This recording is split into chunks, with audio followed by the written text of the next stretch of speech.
What's up mga kateki? So what I have learned in technopreneurship subject is technopreneurship is a process of turning creative concepts into profitable ventures, which calls the flexibility and the ability to learn from mistakes.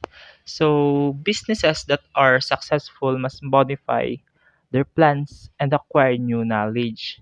So since not all businesses or not all business ideas will succeed. So, kailangan mo talaga um, kailangan mong matuto sa pagkakamali mo talaga.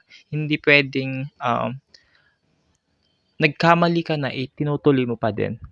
Then, viewing setbacks as teaching opportunities can enhance abilities and raise chances of success in the future. And yun ang natutunan ko sa subject na technopreneurship. That's all. Thank you. Goodbye mga kateki.